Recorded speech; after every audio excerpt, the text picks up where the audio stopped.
الحمد للہ رب العالمین والصلاة والسلام علی حبیبہ محمد وآلہ وصحبہ اجمعین۔ اعوذ باللہ من الشیطان الرجیم، بسم اللہ الرحمن الرحیم۔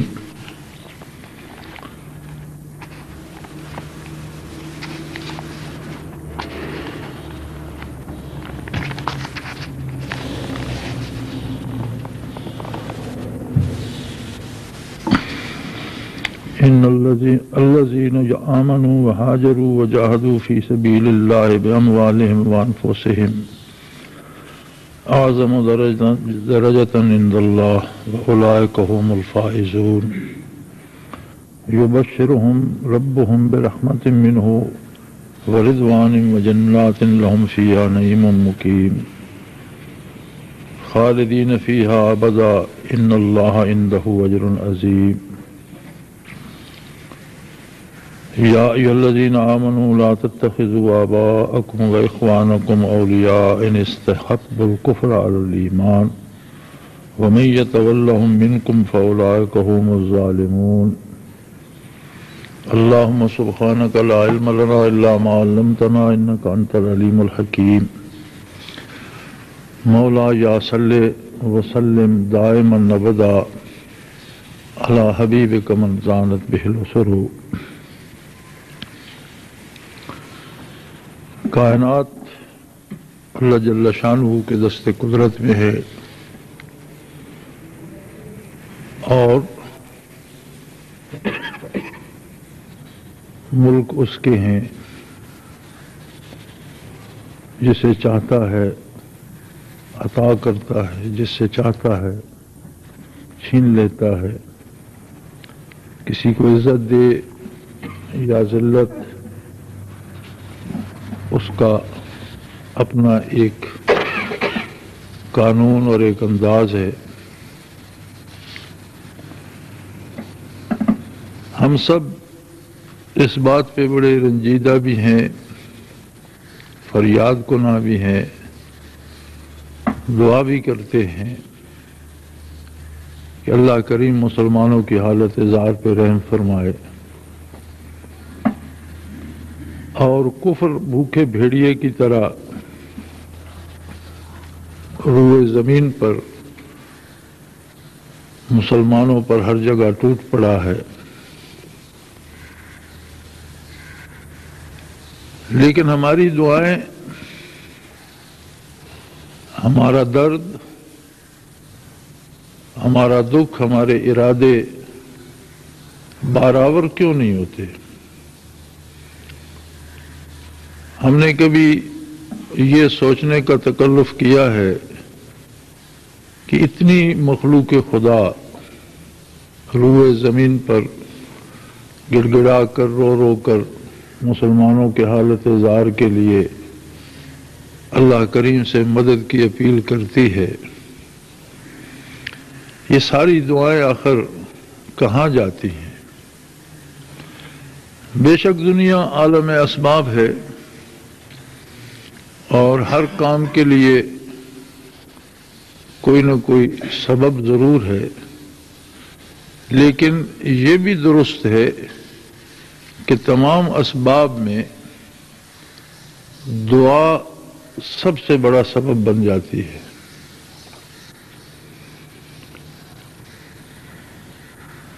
اگر سیدنا ابراہیم علیہ السلام کو اکیلے میں کافر طاقت آگ میں پھینکتی ہے تو جلتے ہوئے درخت سرسبز ہو جاتے ہیں،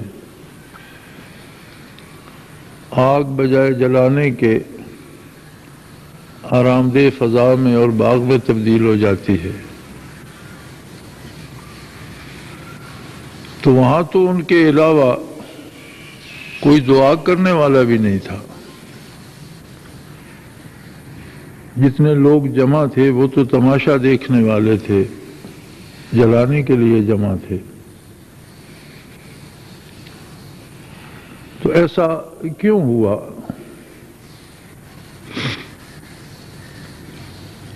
اس واقعے کی تفسیر میں مفسرین کرام نے جو حدیث نقل فرمائی ہے ان میں یہاں تک ملتا ہے کہ جبرائیل امین تمام فرشتوں کی طرف سے بارگاہ الوہیت میں عرض گزار ہوئے کہ یا اللہ تیرے خلیل کو جو اس وقت اکیلے ہیں اور ایک ایسی طاقت جو اپنے خدا ہونے کی دعوے دار ہے، مخلوق ہونے کی باوجود اپنی خدائی کا دعویٰ کیے بیٹھی ہے، وہ آگ میں پھینکنے پر تیار ہے اور میلوں تک آگ کا الاؤ جو ہے وہ جلایا گیا ہے، تو ہمیں اجازت دی جائے، فرشتوں کو اجازت دی جائے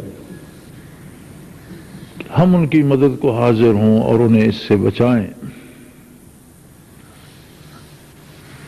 اللہ کریم نے فرمایا کہ اس کے لیے ان سے اجازت لے لو، ابراہیم سے ہی پوچھ لو، اگر وہ حکم دے تو ضرور مدد کرو۔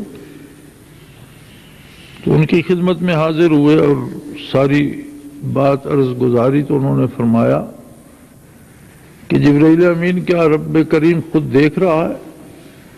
جی دیکھ رہا ہے، ہر چیز پہ قادر ہے، ہر چیز پہ قادر ہے۔ فرمایا پھر تمہاری کیا ضرورت ہے؟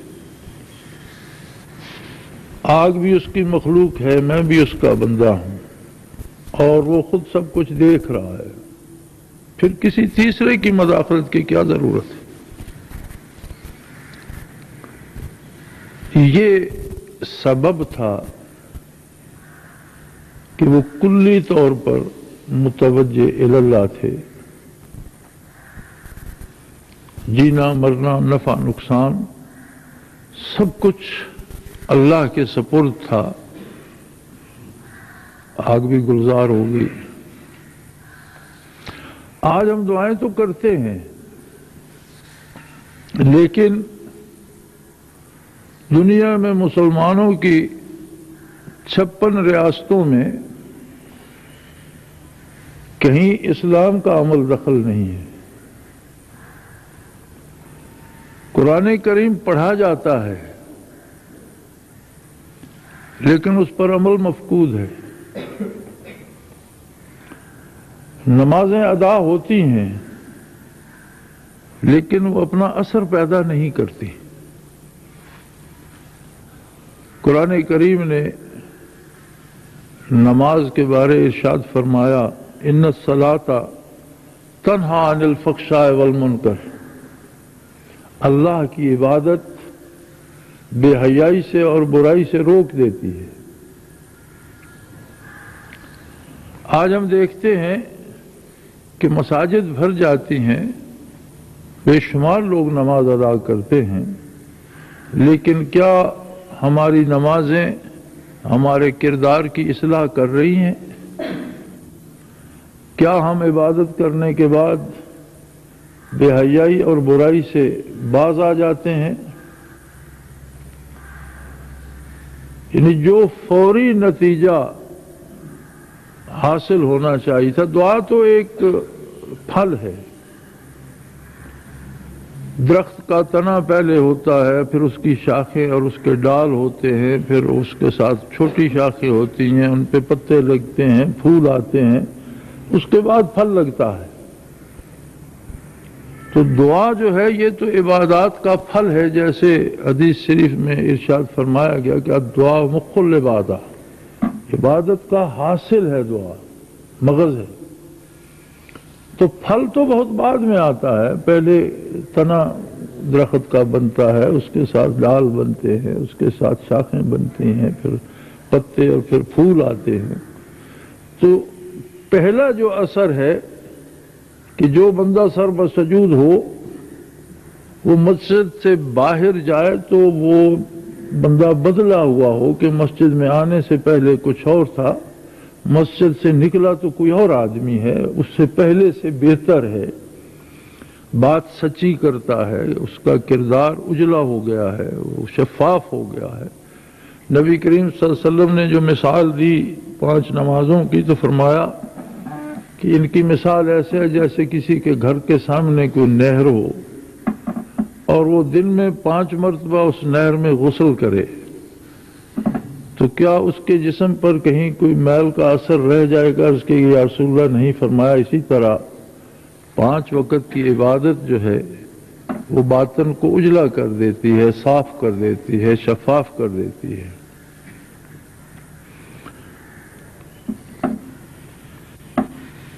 حج ایک ایسی عبادت ہے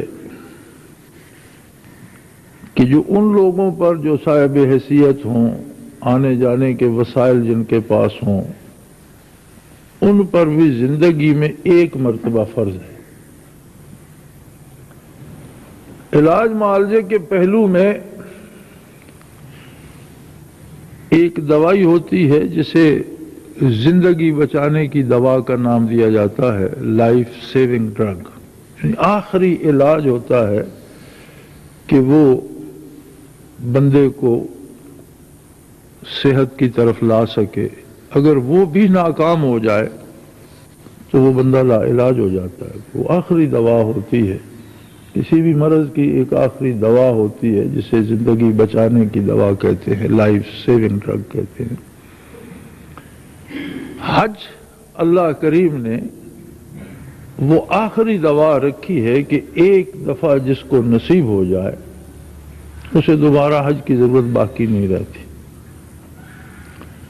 نبی علیہ الصلوۃ والسلام کا ارشاد ہے کہ حج کرنے والا حج سے فارغ ہو کر گناہوں سے اس طرح پاک ہو جاتا ہے جیسے وہ آج دنیا میں پیدا ہوا ہو.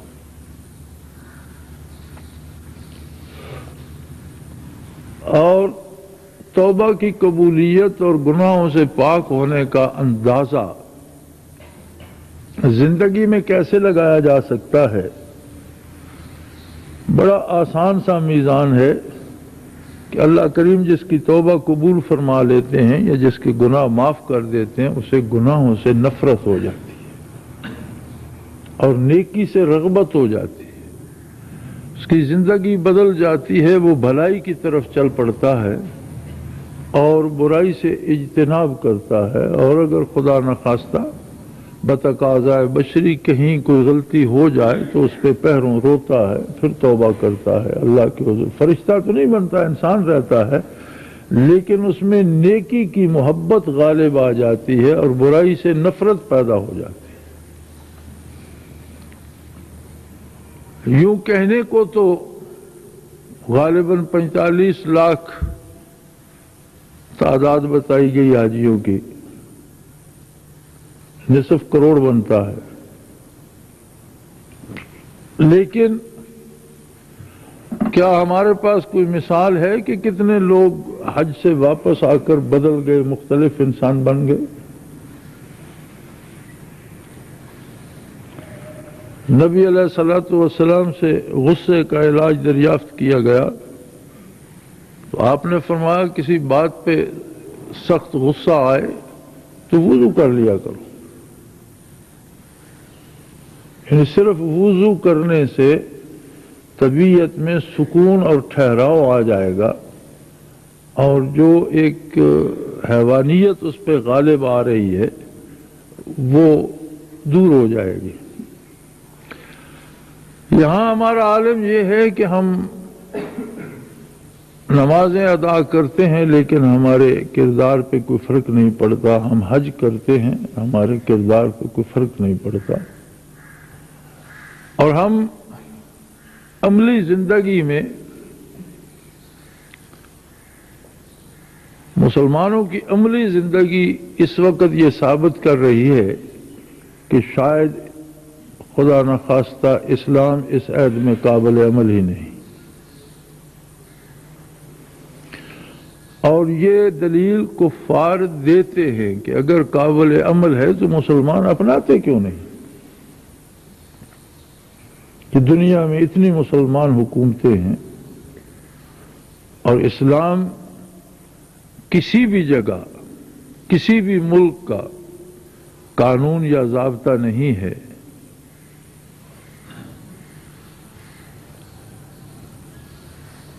اس کا نتیجہ یہ ہے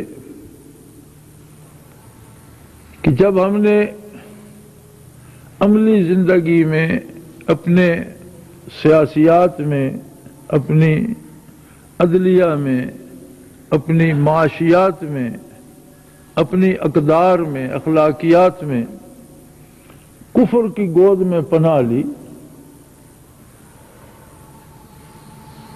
تو یقیناً اس پر وہی نتیجہ برآمد ہوگا جو ایک آدمی اگر کوئی صاف ستھرے پھل کھانے کی بجائے زہریلے پھل کھانے لگے، صحت دینے والے پھلوں کی بجائے ایسے پھل کھانا شروع کر دے جو بیمار کرتے ہیں، تو جو اس کی صحت کا حشر ہونا چاہیے، جو اس پر نتیجہ مرتب ہونا چاہیے، کفر کی گود میں پناہ لینے کا یہ پھل ہے کہ روئے زمین پر وسائل کے باوجود، مزے کی بات یہ ہے کہ زندگی کے وسائل کا میرے اندازے کے مطابق 80% مسلمانوں کے پاس ہے، اور مغرب کے اہل دانش جو اندازہ لگاتے ہیں وہ 47% بتاتے ہیں۔ اس میں ان کی وہ دلچسپی بھی شامل ہے کہ وہ مسلمانوں کو یہ نہیں بتانا چاہتے کہ زندگی کے سارے وسائل تو اللہ نے تمہارے قبضے میں دے رکھے۔ آپ دیکھیں زرخیز زمینیں مسلمانوں کے قبضے میں ہیں، خوبصورت پہاڑی علاقے، پھلدار جگہ مسلمانوں کے قبضے میں ہیں، زیادہ جہاں جانور اور جہاں زیادہ گوشت اور کھال پائی جاتی ہے مسلمانوں کے قبضے میں ہیں، زیادہ بندرگاہیں گرم پانیوں کی مسلمانوں کے قبضے میں ہیں، تیل کے ذخیرے زیادہ مسلمانوں کے قبضے میں ہیں، معدنیات کوئلے سے لے کر سونے اور ہیرے جواہرات تک زیادہ علاقے مسلمانوں کے قبضے میں ہیں۔ زندگی کے سارے وسائل مسلمانوں کے پاس ہیں اور مسلمان کافروں کی خیرات پہ گزارا کرتے ہیں۔ ان وسائل پہ غیر ملکی کمپنیاں قابض ہیں اور جو ان سے بچتا ہے وہ بطور خیرات مسلمانوں کو دے رہی ہیں۔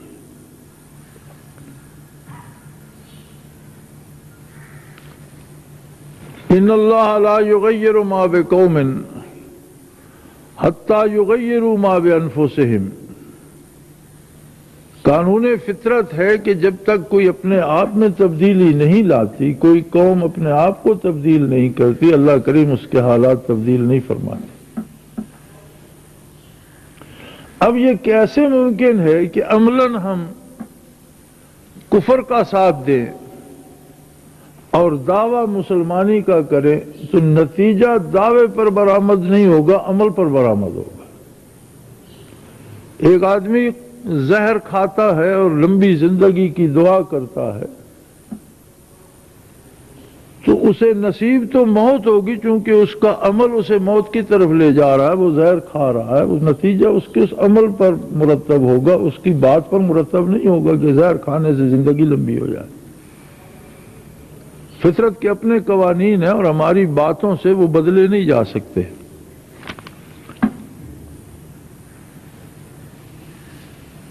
قرآن حکیم نے بڑا سیدھا سا راستہ ارشاد فرمایا، الذین آمنوا وہاجروا وجاہدوا فی سبیل اللہ باموالہم وانفسہم۔ مسلمان کی تعریف کیا ہے؟ وہ لوگ جنہیں نور ایمان نصیب ہوتا ہے، ہاجروا، مہاجر ہو جاتے ہیں۔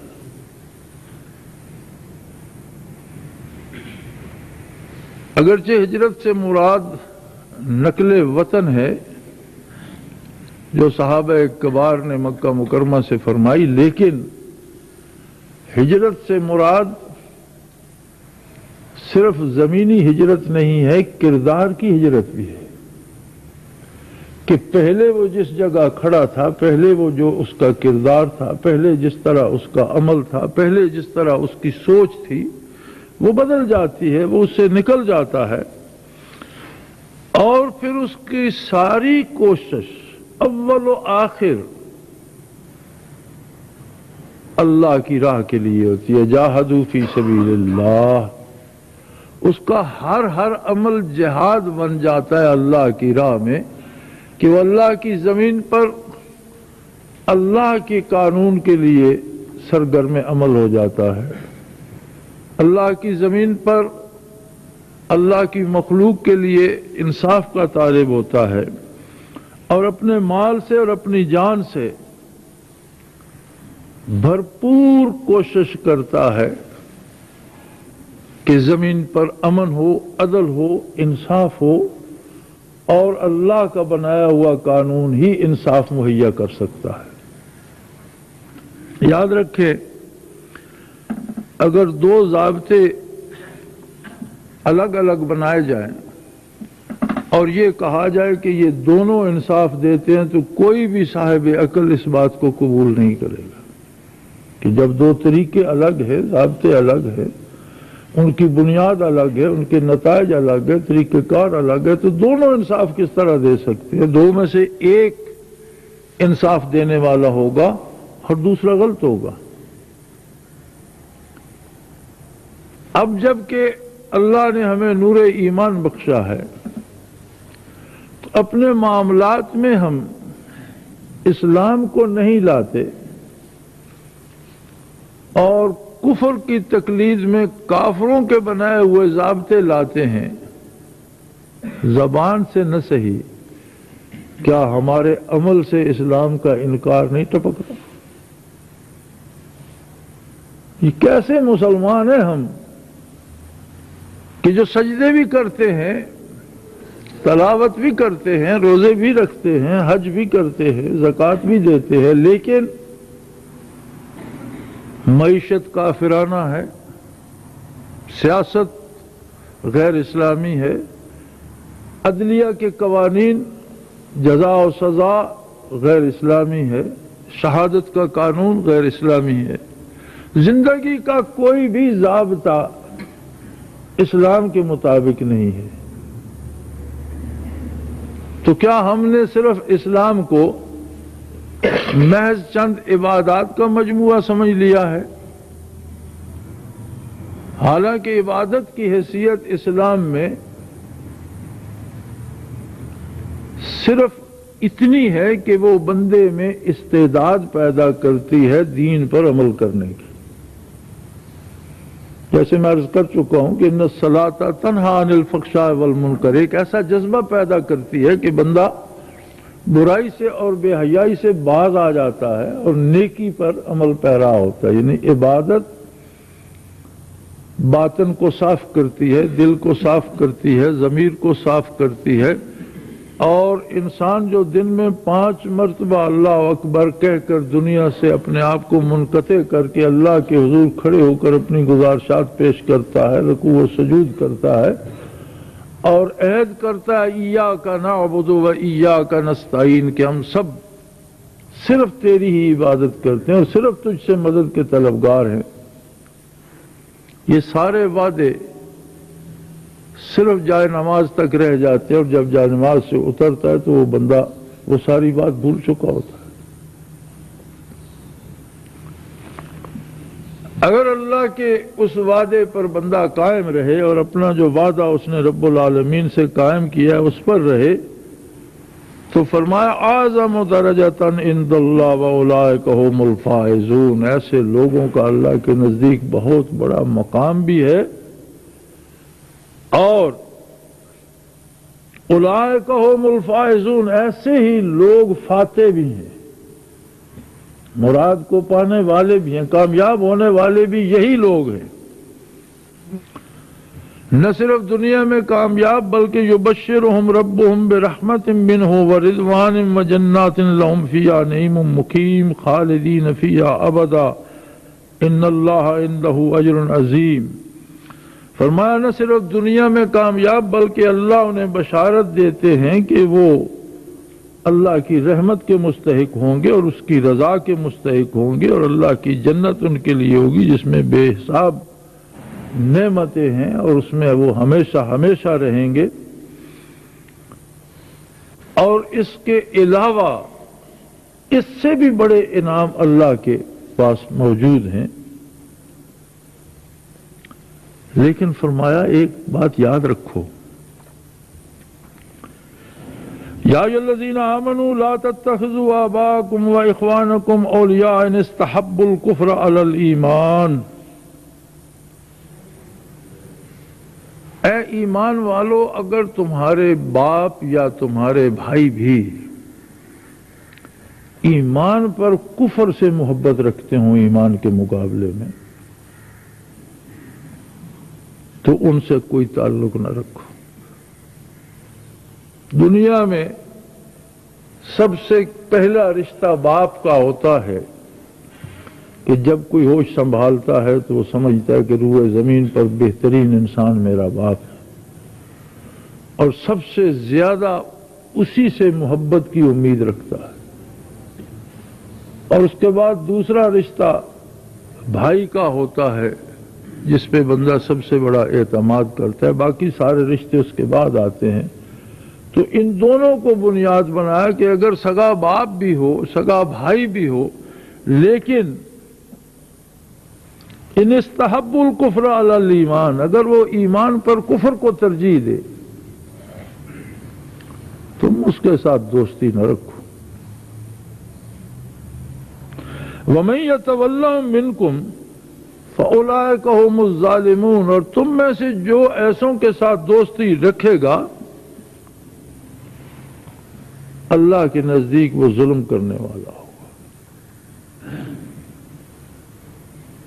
اب آپ اس اصول پہ غور فرمائیے اور دیکھیے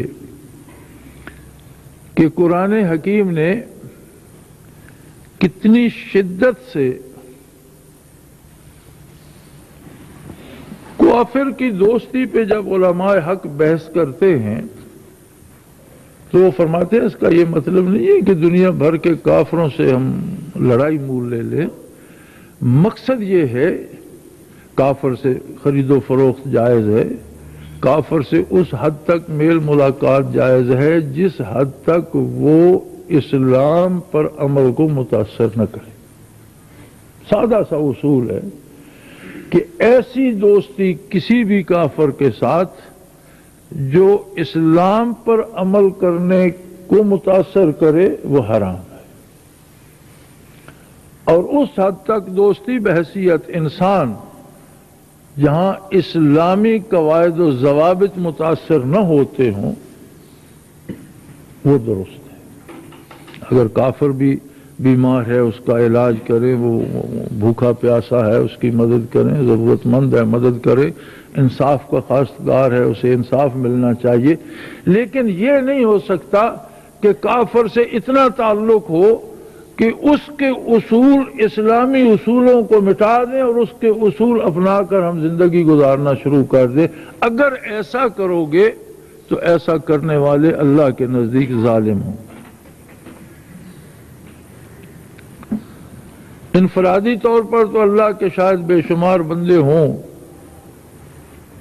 جو اس تعلق کو پسند نہیں کرتے، لیکن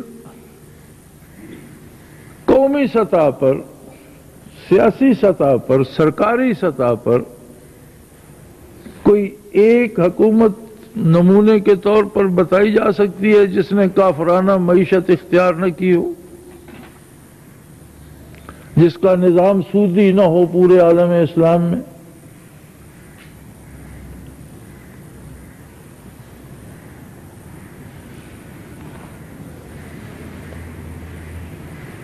بے شمار لوگوں کے سینے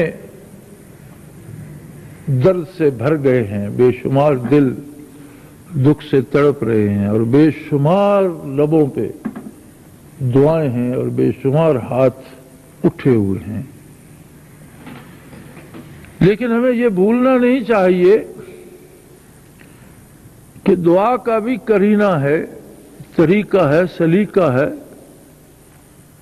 اور اللہ کریم نے ارشاد فرمایا اذا سالک عبادی انی فانی قریب، اے میرے حبیب جب میرا کوئی بندہ میرے بارے آپ سے پوچھے تو اسے بتا دیجئے کہ اس کے سب سے قریب میں، اس کی اپنی ذات کے سے بھی زیادہ اس کے قریب میں ہوں۔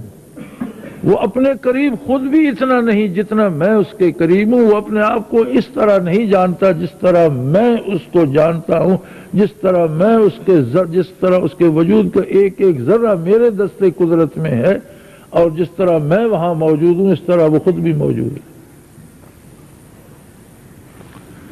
دوسری بات یہ بھی فرما دیجئے، اجیب دعوت الداع اذا دعان، جب بھی کوئی میری بارگاہ سے مانگتا ہے، دعا کرتا ہے، اجیب دعوت الداع، میں مانگنے والے کی دعا قبول کرتا ہوں، رد نہیں کرتا، نظر انداز نہیں کرتا، قبول کرتا ہوں۔ عجیب بات ہے کہ وہ ہم سے، ہماری ذات سے زیادہ قریب بھی ہے، اور یہ بھی ارشاد فرما رہا ہے کہ میں دعا قبول کرتا ہوں۔ تو جو ہم دعائیں مانگ رہے ہیں وہ کہاں جا رہی ہیں؟ اس کے آگے فرمایا قبولیت دعا کا ایک چھوٹا سا ضابطہ اور بھی ہے، فَلْيَسْتَجِيبُوا لِي، تم بھی تو میری بات قبول کرو۔ اگر تم مخلوق ہو کر، عاجز ہو کر، محتاج ہو کر میری بات نہیں مانتے ہو تو اپنی منوانے کی فکر میں کیوں پڑے ہوئے ہو؟ تمہاری بات کی حیثیت کیا ہے؟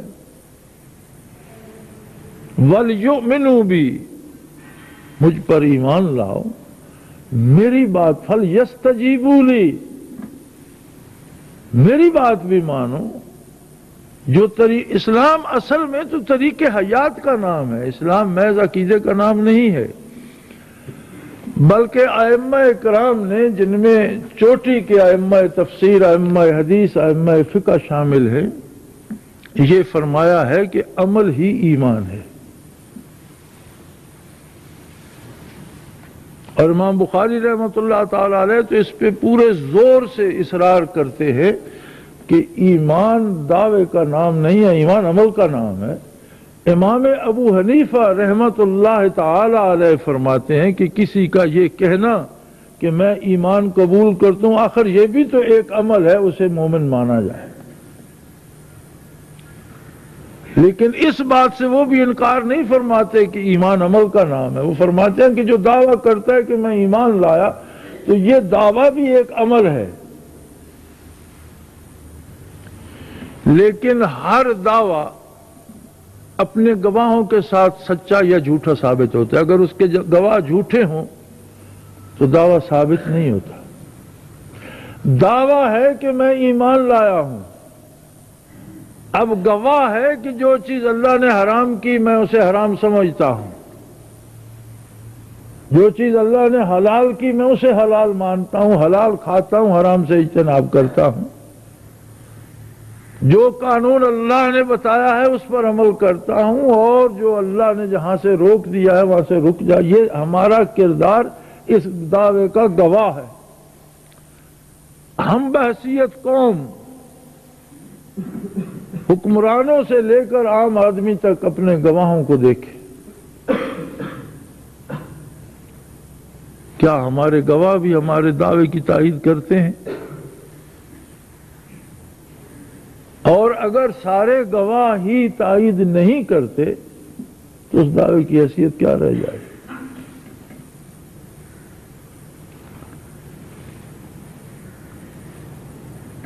میری ذاتی رائے میں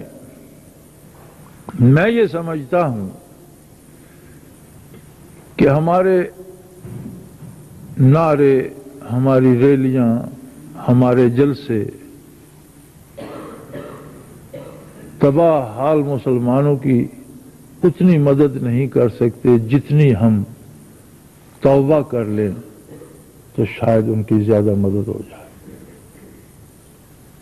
یہ ہمارا کردار ہے، میرا اور آپ کا عمل ہے،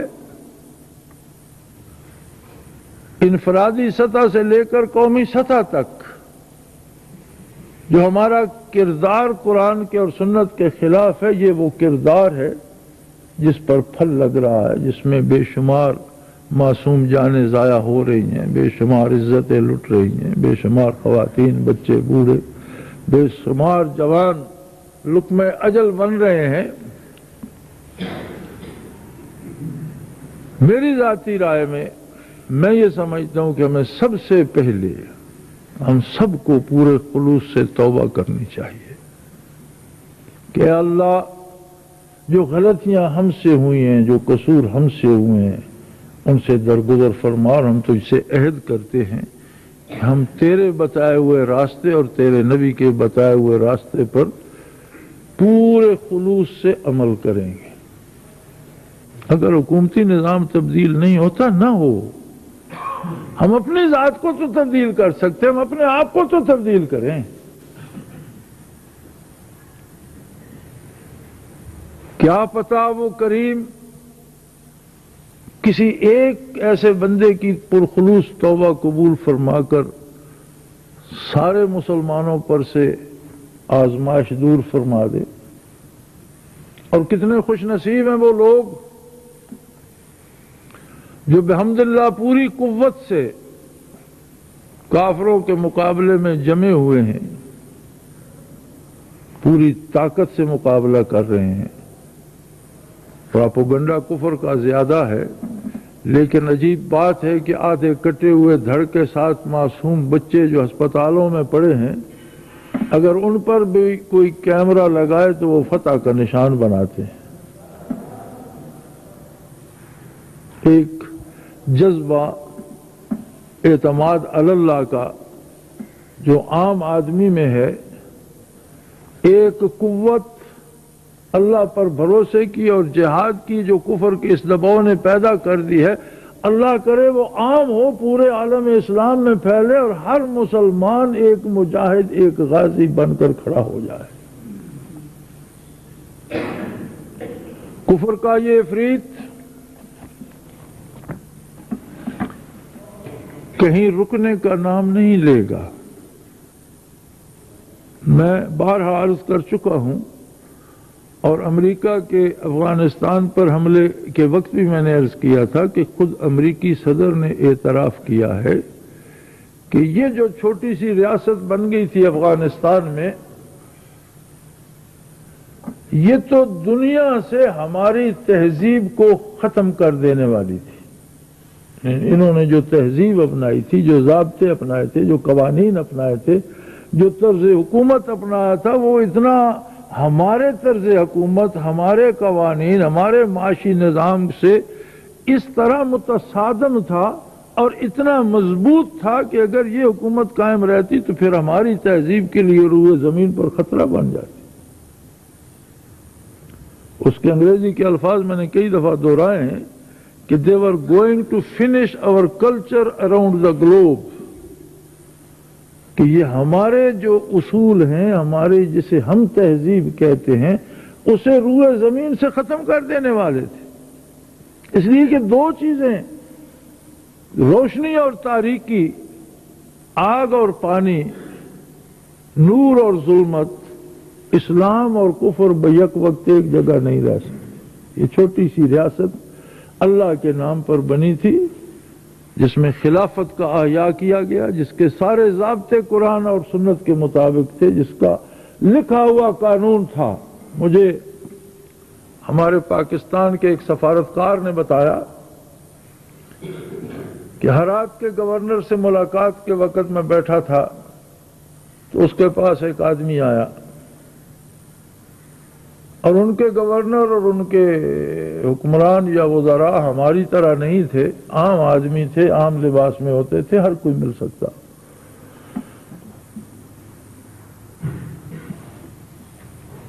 تو وہ آدمی گورنر کا کلاس فیلو تھا، مدرسے میں ہم مکتب تھا، اور کعوہ منگوایا گیا۔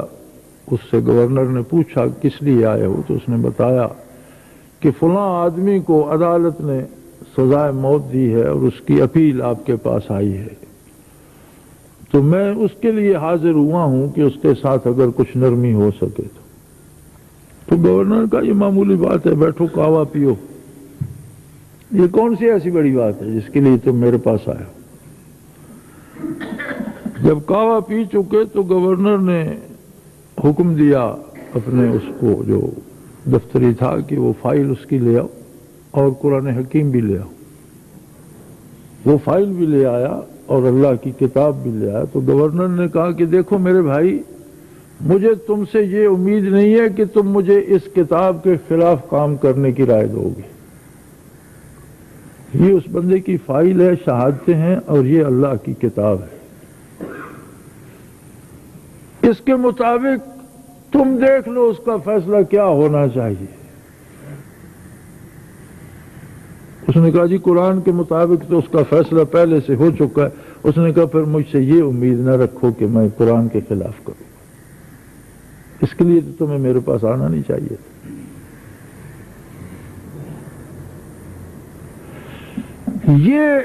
یہ وہ جذبہ ہے، یہ وہ بات ہے، اور انشاءاللہ اسے امریکہ یا دنیا کی کوئی طاقت ختم نہیں کر سکتی، نہ کر سکی ہے اور نہ کر سکے گی۔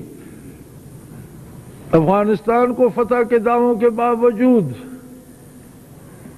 ابھی تک وہاں مر رہے ہیں، ذلیل ہو رہے ہیں، مریں گے انشاءاللہ، اور اسلامی ریاست پھر سے بنے گی۔ شکست کفر کی قسمت میں ہے۔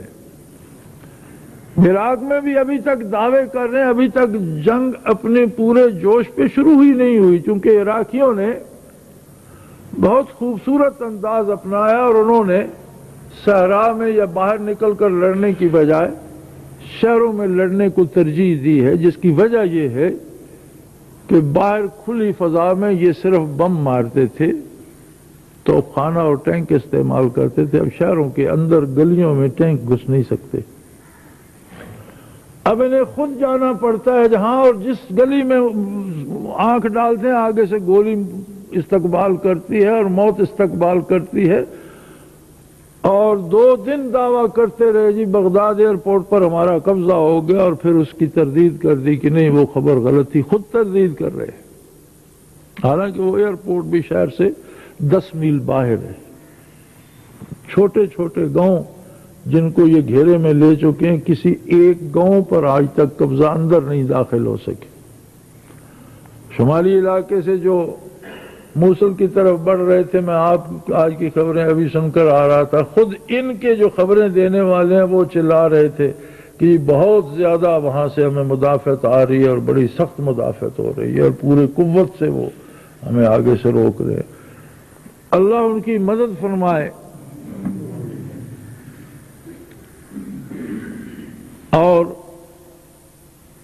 کتنی جنگیں ہوں، کتنا فساد پھیلے اور کہاں تک جائے، انشاءاللہ غلبہ حق کا ہوگا۔ اسلام پھر سے انشاءاللہ روئے زمین پر سرخرو ہوگا اور اللہ کے بندوں کو نجات کا راستہ دکھائے گا، اللہ کے عذاب سے بچائے گا۔ یہ الگ بات ہے کہ ہم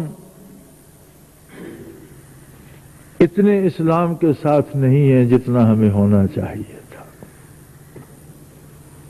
قرآن نے اسلام کو ایک حفاظتی قلعہ قرار دیا، فرمایا ادخلوا فی السلم کافہ، سارے کے سارے اسلام کے اندر داخل ہو۔ ایک بندہ اگر اپنا سر مکان کے اندر کر لے اور اس کا دھڑ دروازے سے باہر ہو اور وہ کہے کہ مجھے اس مکان کی حفاظت حاصل ہے، تو کیسے بچ سکے گا؟ قرآن نے اصول یہ دیا کہ سارے کے سارے اسلام کے اندر آ جاؤ، پھر اس میں موت بھی زندگی